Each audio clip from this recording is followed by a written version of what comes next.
We welcome all of you to the Unitarian Universalist Church of Boulder. My name is Steve Todd, and it is my distinct pleasure to introduce you to the Reverend David Schwartz, who will lead our service this morning. This marks the beginning of Candidate Week, and Reverend David is the candidate put forward by our Ministerial Search Committee to become the next settled minister at UUCB, which is very exciting. He will be here all week, and there are at least 8 opportunities for you all to meet him, some of them in person.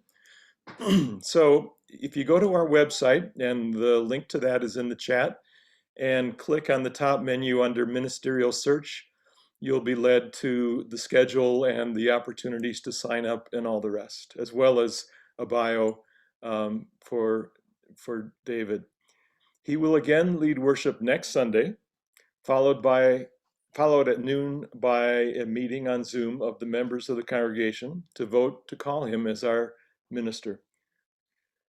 And this Sunday, today at noon, we will have the first of the opportunities to meet with him. A Q&A session will begin at noon.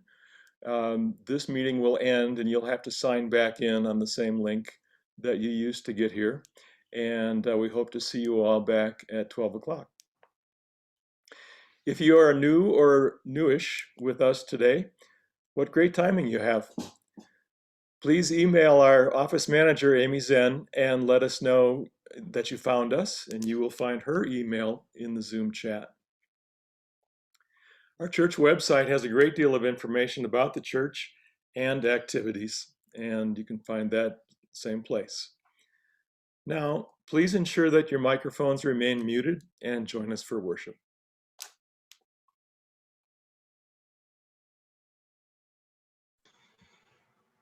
Friends, it is so good to join you. I had the chance to start our week together last night with the board to start to get to know you. And I so much appreciated their candor and good humor and their obvious care for each other and deep love for the congregation. I'm so looking forward to the opportunities this week to connect to you too. And in that spirit, I share these words for our call to worship, these adapted from the Reverend Rebecca Edmiston Lange. Come in. Come into this space which we make holy by our presence. Come in with all your strengths and your vulnerabilities. Come in with your fears and anxieties and loves and hopes, for here you need not hide, nor pretend, nor be anything other than who you are and who you're called to be. Come into this space where we can heal and be healed, forgive and be forgiven. Come into this space where the ordinary is sanctified, the human is celebrated, the compassionate is expected. Come into this space, even virtually. Come into this space, for together we make it a holy space. Let's sing that out together. Will you join in hymn 1018, Come and Go With Me?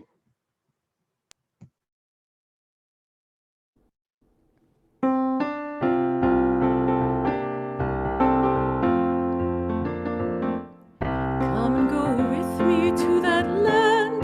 Come and go with me to that land. Come and go with me to that land where I'm bound. Come and go with me to that land. Come and go with me to that land. Come and go with me to that land where I'm bound. There'll be freedom in that land. There'll be freedom in that land. There'll be freedom in that land where I'm bound. There'll be freedom in that land. There'll be freedom in that land. There'll be freedom in that land where I'm bound. There'll be justice in that land. There'll be justice in that land. There'll be justice in that land where I'm bound. There'll be justice in that land. There'll be justice in that land. There'll be justice in that land where I'm bound.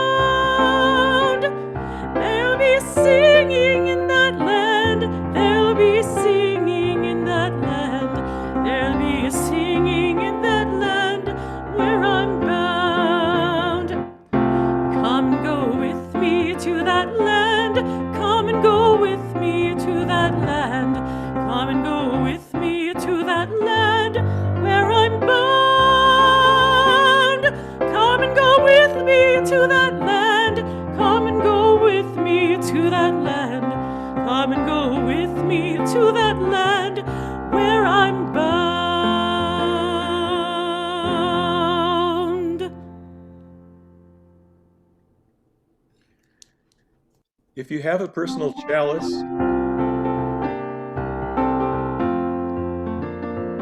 Come okay. If you have a personal chalice or candle near your computer, please get ready to light it. We invite you to type into the chat box where your chalice is lit, the street or neighborhood, or what city if you're joining us from outside Boulder County. And now I'd like to invite Laura McGuire, who has been a member of our hard-working ministerial search committee, to light this morning's chalice. Good morning. I'm Laura McGuire, a member of the Ministerial Search Committee, and I am overjoyed to light our chalice at the beginning of UCB's candidating week. My 7 years as a member of this church, and especially this past year on the search committee, have given me an ever-expanding vision of our community. New layers and new connections keep coming into focus. For me, as for most folks, my first experience of UUCB was the Sunday service, and then, when I got a bit bolder, fellowship hour afterwards. But it wasn't long before I was drawn outward into many other facets of church life, from the choir to justice work to serving on the board. I felt a web of connections, friendships, shared work, and trust supporting me. But even that layer is part of a deeper web, a web that calls us all to transformation, maybe even to liberation.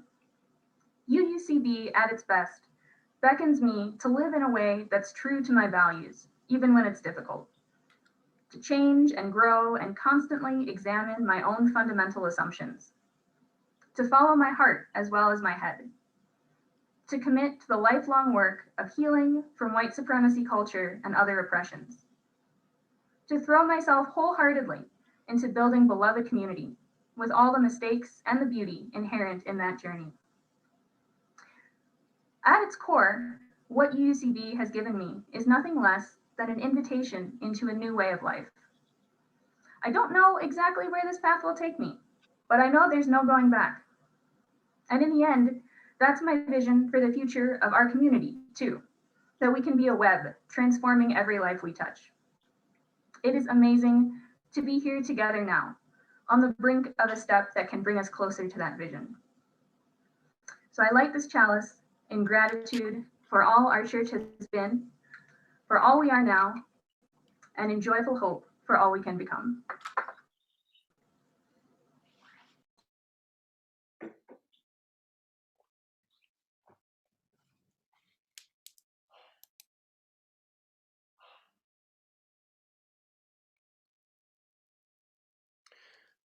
We now invite all those gathered in your various locations to join together in fellowship and community as we all say aloud our congregation's covenant. We gather in fellowship to speak truth to each other, to reach out and touch one another, to care with each other, and to seek the truth divine. So be it.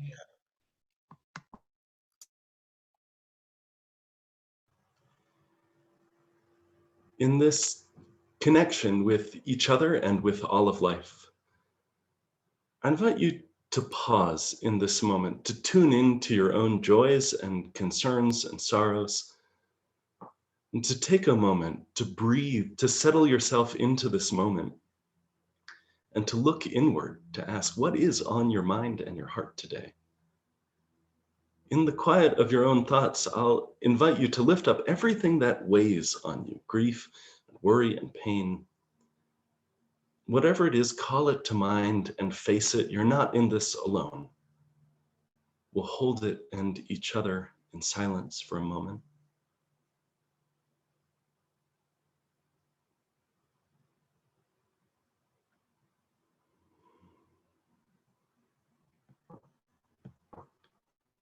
We extend that circle of care beyond ourselves, turning our minds and hearts to those we love, holding them with love, acknowledging the reality of the challenges and the suffering of people that we care for.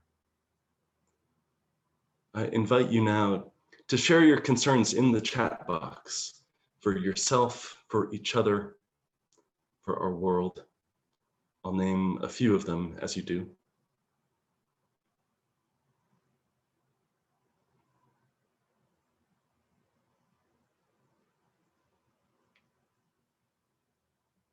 In this gathered community of love and care, I lift up Ingrid and her family.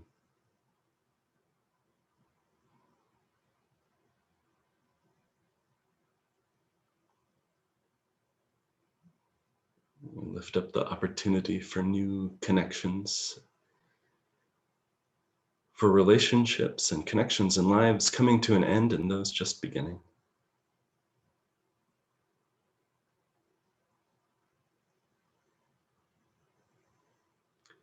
We offer our love and witness to those who are suffering, and not just people too, but our institutions and our world, concern for our democracy, concern for the people we love, concern for deep healing that's needed.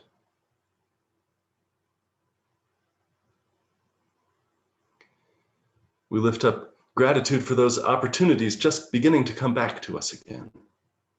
The chance to hug grandparents for the first time in a year and a half. The chance that we'll have to gather in person as a church community later this week. And so I invite you to bring to mind and bring into your heart those things for which you're grateful, those things that bring you joy, those things that you celebrate, and to post those joys and celebrations in the chat box too.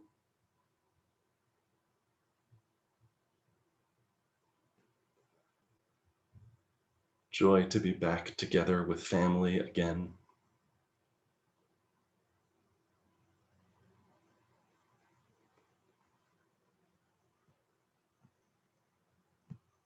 Joy to be able to hug. I'm not a hugger, and goodness, I'm so relieved to be able to hug people again. Joy for new relationships, for a new wedding. Joy to be able to visit loved ones, to have the opportunity to see people far from here again.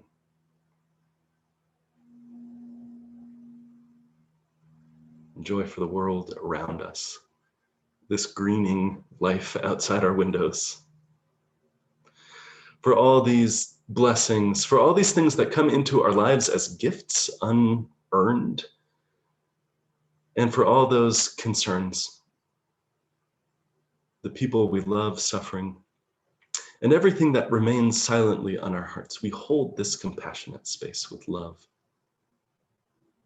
Thank you for the ways that you bless each other. Thank you for the ways that you hold each other's lives in your own hands, and how you trust your own lives into each other's hands, so that we don't go through this world alone. Amen.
There are so many ways to pray and to meditate, and all of them, I think, involve a quality of paying attention, of listening, and of opening some interior door, some heart window that you open out from just yourself into connection to something greater than just you, that each of us understands in different ways.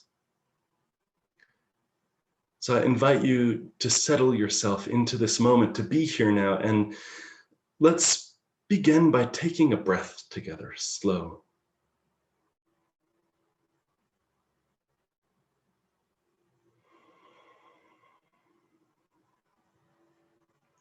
We'll do that again, but slower this time. If you have a sigh inside you that needs to come out, this is a good opportunity for that.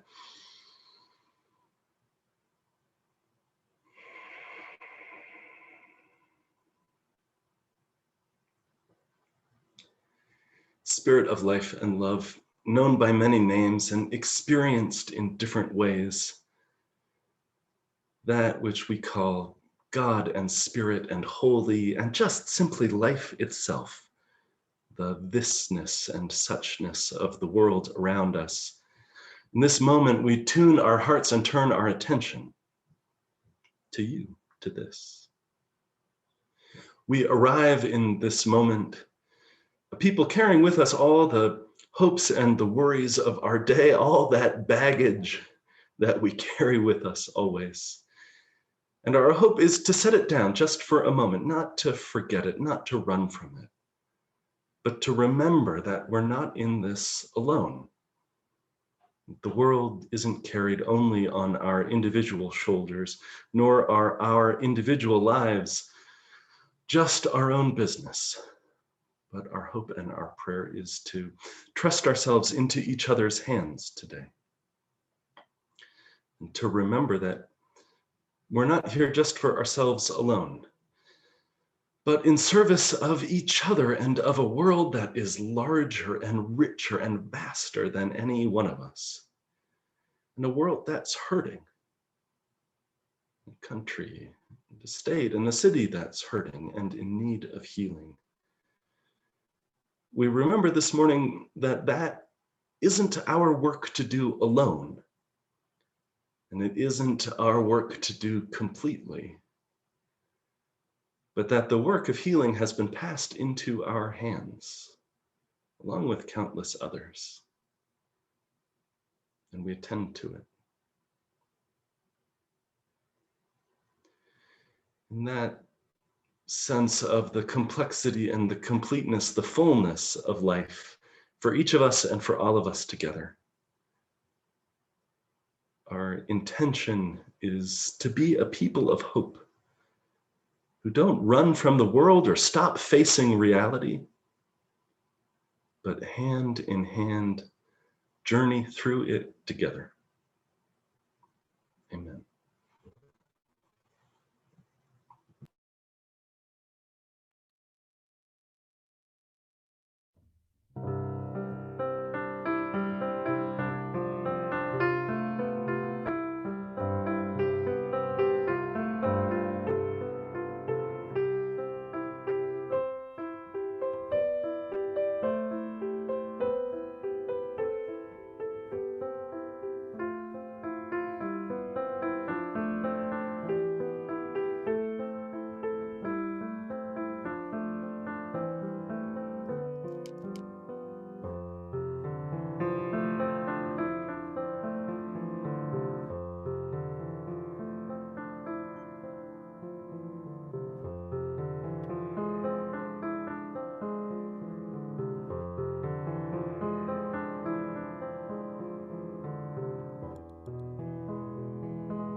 The reading this morning is from the poem entitled "The Way It Is" by William Stafford. There's a thread you follow. It goes among things that change, but it doesn't change. People wonder about what you are pursuing. You have to explain the thread. But it is hard for others to see. While you hold it, you can't get lost. Tragedies happen, people get hurt or die.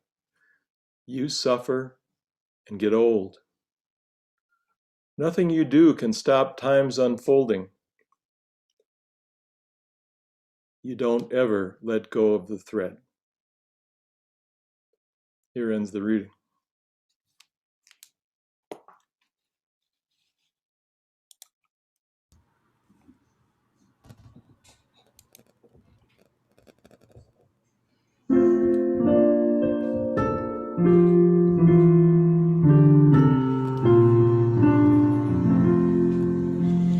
Tell me, where is the road I can call my own, that I left, that I lost so long ago?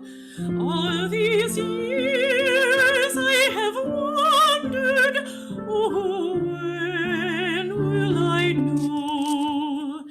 There's a way, there's a road that will lead me home. After wind, after rain, when the dark is done, as I wake from a dream in the gold of day, through the air there's a calling from far away. There's a voice I can hear that will lead me home.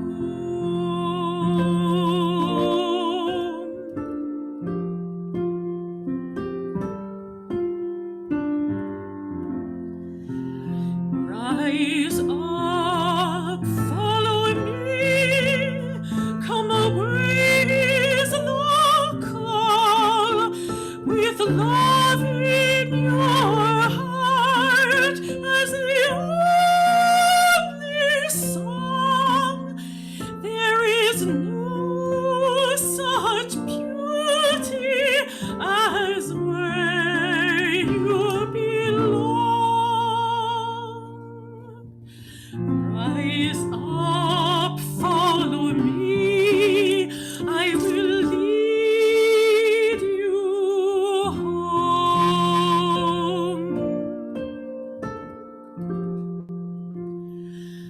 I will lead you home.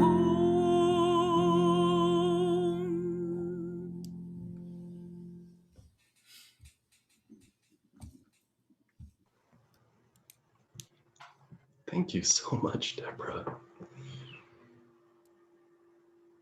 In Chicago, where I've lived these last 8 years, whole long stretches of the lakefront against Lake Michigan are just concrete walls. It's just the city, and then there's a wall, and then the lake. I'm sitting there once, watching the lake. I saw an optical illusion I couldn't quite figure out at first. There were waves coming in towards me, hitting that big wall, and then there were also waves that looked like they were going back out in exactly the opposite direction toward the lake again. And of course, what's happening is the waves are bouncing off the wall, exactly like sound bounces in an echo off a far wall, reflects back again. And some of the energy of the wave is lost in hitting, and some of the energy dissipates as it travels, but I watched the waves headed out into Lake Michigan, disappearing into the chop, wondering how far they went. They certainly did not go as far as the Marshall Islands in the South Pacific. The Marshall Islands are 3,000 miles northwest of Australia, and they were settled 4,000 years ago by people who traveled there in canoes across hundreds of miles of open ocean to settle the archipelago. It's 70 square miles of land total, 5 islands, 29 atolls. These green dots and donuts, says one author, make up 2 parallel north-south chains, separated from their nearest neighbor by 100 miles on average. Swells generated by distant storms, storms near Alaska, storms near Antarctica, storms at California. These swells travel thousands of miles across open ocean to these low-lying little bits of land.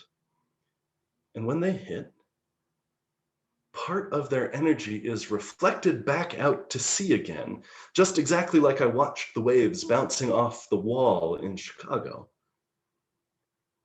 Wave piloting is the art of reading, of feeling the minute differences in the open ocean, of feeling in your body the waves that have bounced off distant islands and are traveling underneath all the swells and the chop, what looks like a washing machine cycle underneath that. You can learn to feel a wave that has bounced off a beach hundreds of miles away.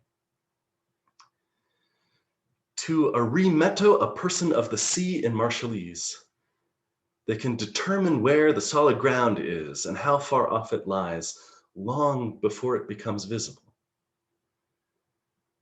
It was nearly lost, this art of wave piloting, when US nuclear tests made the last of the islands where wave pilots lived uninhabitable.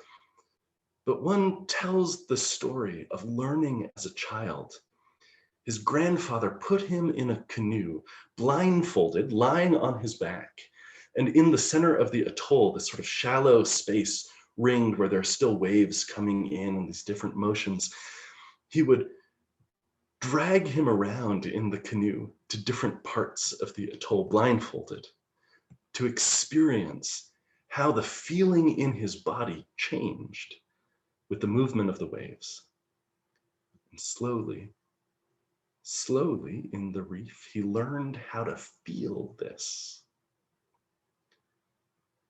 Perhaps then, in every ocean, there are invisible roads over which sailors travel, whose guideposts point to every island and atoll and rock that there is. A thread that will lead you home to safety. A thread so quiet, so subtle, that none but these wave pilots could find it because no one else knew how to look.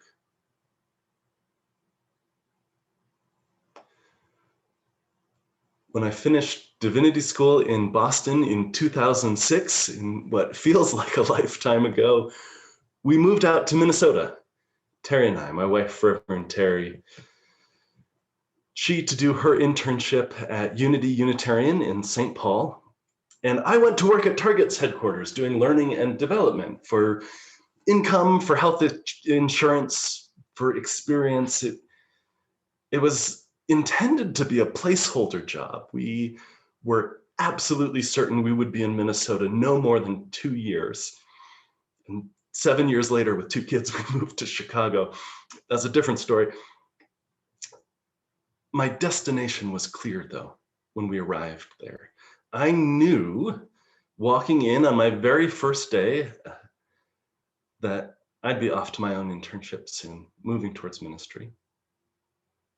But in that first year, I was wrapped up in the work of the place, in the meetings and travel and the excitement of problems to solve, of interesting people and big budgets and my own ambition, which I hadn't even known was there at the time. There was this secret type A side of myself that I had told myself my whole life, well, I'm not a type A person. I don't have to compete. I'm just going to win.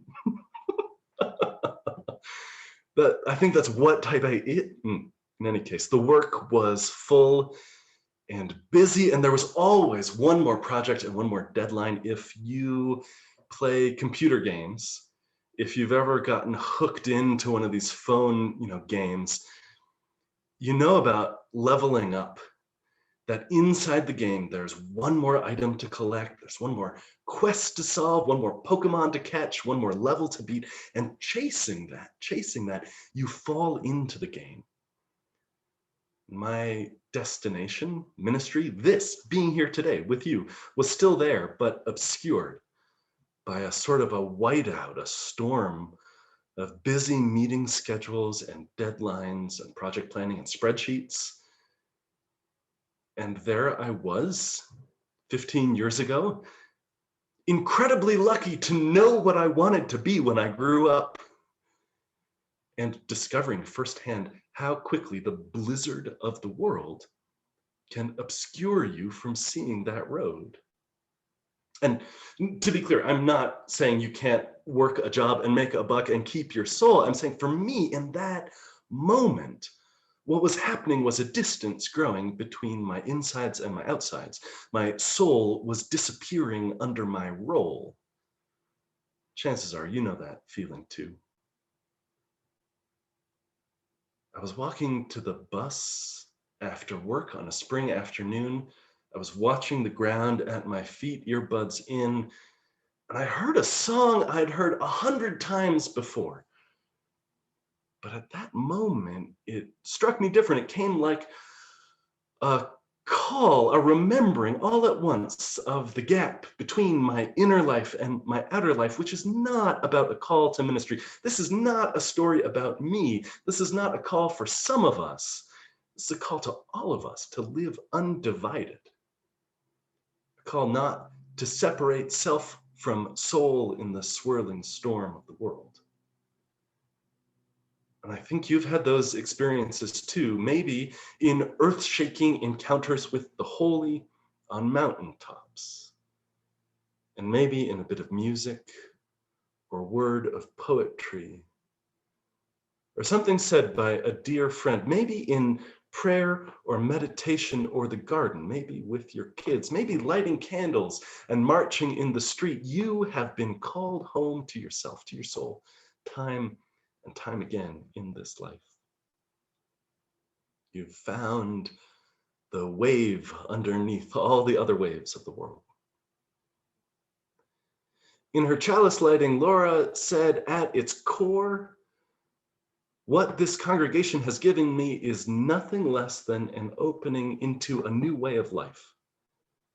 She said, I don't know exactly where this path will take me, but I know there's no going back. In the end, that's my vision for the future of our community, too. I heard of a Norwegian fairy tale in which the hero comes to a crossroad, 3 branches, 3 paths lie ahead, and each is labeled with what's going to happen if you go down that path. One is marked, travel down this road, and you'll return to this place unharmed. And one is marked, travel down this road, and you may or may not return to this place again. And the third is marked, travel down this road, and you will never return. You will never return. And of course, in the fairy tale, our hero chooses that third path, never to return. How else would you discover the outcome of your journey unless it leads to a place and a person you have not yet been? I don't know exactly where this path will take me, Laura said, but I know there's no going back. That's what we're trying to do week after week in this house, even virtually, I think, listening for the backbone wave underneath all the noise, practicing, paying attention, finding the wave that points to solid ground and the road that leads you home. There's a thread you follow, says the poet. It goes among things that change, but it doesn't change. People wonder about what you're pursuing. You have to explain about the thread, but it's hard for others to see. While you hold it, you can't get lost. Tragedies happen. People get hurt or die. You suffer and get old. Nothing you do can stop time's unfolding. You don't ever let go of the thread. We gather to listen, not to me, but to the still small voice of conscience, of the holy, that story which is so simple and gentle as to be entirely forgotten. That you, I mean, you in particular, not just the other people, but also you specifically, are called to connect bravely and deepen spiritually.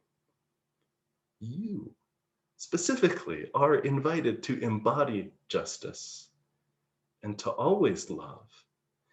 And the work of the whole rest of your life and our lives will be to figure out, what does that actually mean for you?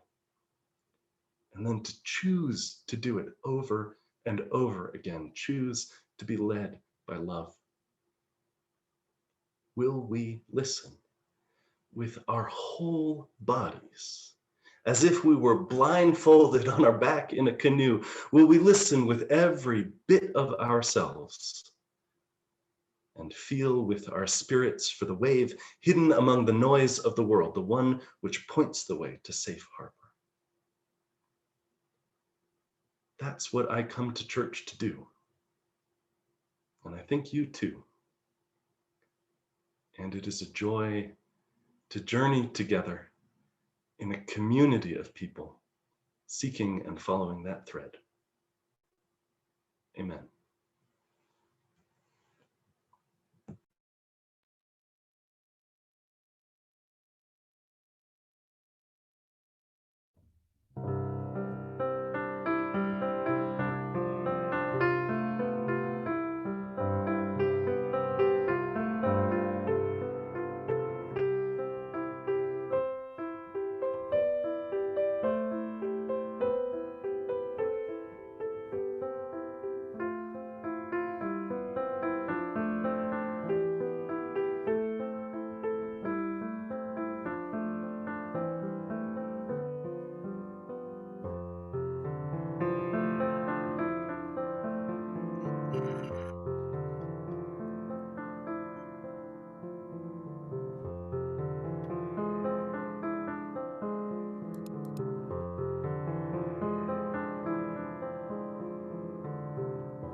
In this month of June, all of your gifts to our offering will go to benefit our programs and ministries at UUCB. Thank you for your generous support. You can make a donation now using the link posted in our chat, or by sending a check to UUCB or scanning the QR code on the next slide with your mobile phone. Please be as generous as you can. We will now receive the offering.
May our gifts be used to enact justice, bringing peace and love to the Boulder community.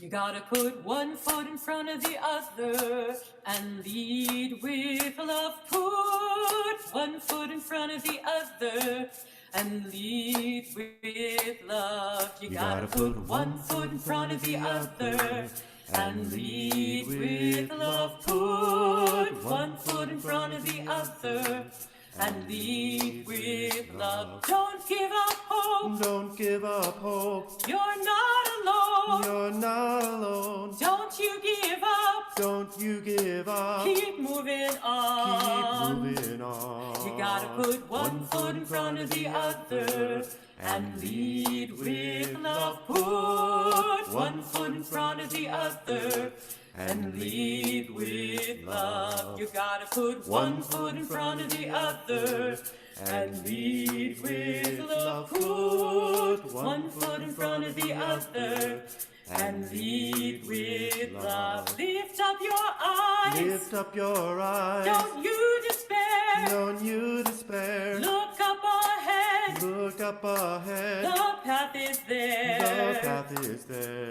You gotta put one foot in front of the other and lead with love. Put one foot in front of the other and lead with love. You gotta put one foot in front of the other and lead with love. Put one foot in front of the other and lead with love. I know you're scared. I know you're scared. And I'm scared too. And I'm scared too. But here I am. But here I am. Right next to you. Right next to you. You gotta put one foot in front of the other and lead with love. Put one foot in front of the other and lead with love. You gotta put one foot in front of the other and lead with love. Put one foot in front of the other and lead with love.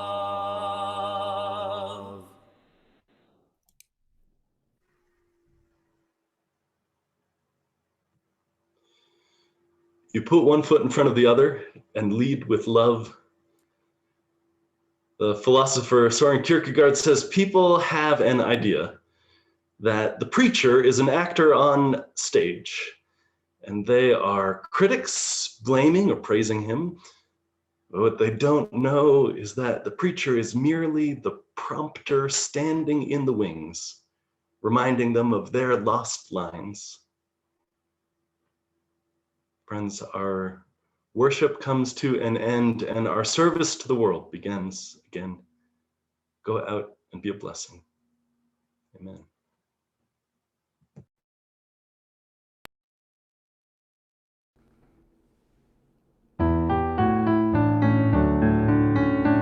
Go your way in peace, wander as you may. Blessed is the path you take, may love guide you on your way. Go your way in peace, wander as you may. Blessed is the path you take, may love guide you on your way.